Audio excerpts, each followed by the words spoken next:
ಬಾಗಲಕೋಟೆಯಲ್ಲಿ ಈಗ ಯಾರಪ್ಪ ಗೆಲ್ತಾರ ಇನ್ನೊಂದು ಈಗ ಇರ್ತದೆ ಸತೀಶ್ ವರ್ಸಸ್ ರಮೇಶ್ ಕತ್ತಿ ಅಂತೇಳಿ. ಇದು ಯಾರು ಗೆದ್ದರು ಇಲ್ಲಿ ಒಂದು ವೇಳೆ ಬಿ ಜೆ ಪಿಗೆ ಐತಪ್ಪ ಅಂದ್ರೆ ಕ್ರೆಡಿಟ್ ರಮೇಶ್ ಕತ್ತಿ ಅವ್ರಿಗೆ ಹೋಗ್ತದೆ. ಬೆಳಗಾವಿಯಲ್ಲಿ ಅವ್ರಿಗೆ ಇನ್ನಷ್ಟು ಬೆಳೆಯೋದಕ್ಕೆ ಮಾಡೋದು ಅನುಕೂಲ ಆಗ್ತಾವೆ.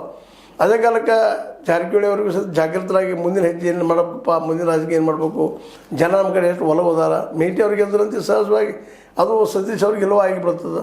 ಇವತ್ತು ಅಂಥ ಪರಿಸ್ಥಿತಿ ನಿರ್ಮಾಣ ಆಗಿದೆ. ಈ ನಿಲುವು ಇಲ್ಲಿ ಈ ಮತದಾರ ಮಗನಿಸಿದ್ದನ್ನು ಮತ ಹಾಕಲಿಕ್ಕೆ ಸ್ಟಾರ್ಟ್ ಮಾಡಿದ್ದಾರೆ. ಹೀಗಾಗಿ ಬಾಗಲಕೋಟೆ ಮಾತ್ರ ಕುತೂಹಲಕರ ಆಗ್ಯದ. ಏನಾದರೂ ಯಾರೋ ಗೆಲ್ಲಿ ಯಾರೋ ಸೋಲಿ, ಇವತ್ತು ಮಾತ್ರ ಒಂದಂತಿ ಸತ್ಯದ ಈ ಗೆಲುವು ಸೋಲುಗಳು ಮುಂದಿನ 2028 ಚುನಾವಣೆಗೆ ಒಂದು ದಿಕ್ಸೂಚಿಯನ್ನು ಸೂಚಿಸ್ತಾವ ಅನ್ನುವಂಥ ಮಾತು. ಮತ್ತು ಈಗಾಗಲೇ ಒಂದಿಷ್ಟು ನಮ್ಮ ಸಿದ್ದರಾಮಯ್ಯರು ಅವ್ರಿಗೂ ಭಯ ಅದ, ಒಳಗೆ ಎಲ್ಲೋ ನಾವು ಸೋಲ್ತೀವಿ, ಏನೋ ಮೇಟಿ ಸೋಲ್ಬೋದು ಅನ್ನೋವಂಥದ್ದು.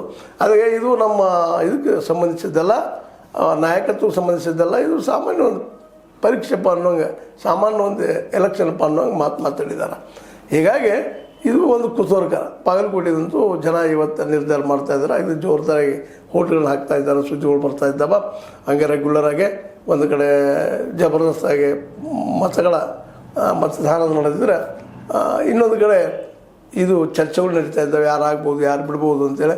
ಬಟ್ ಎಕ್ಸಿಟ್ ಪೋಲ್ದಿಂದ ಒಂದು ಸತ್ಯ ಆಗ್ತದೆ ಇವತ್ತು ಏನಪ್ಪ ಅಂತಂದ್ರೆ, ಈ ಎಕ್ಸಿಟ್ ಪೋಲ್ದಿಂದಾಗೆ ಬಾಗಲಕೋಟೆಯಲ್ಲಿ ಯಾರು ಮುಂದಿದ್ದಾರೆ, ಯಾರು ಸಮೀಪದಲ್ಲಿದ್ದಾರೆ ಅನ್ನುವಂಥದ್ದು. ಬಟ್ ಒಂದು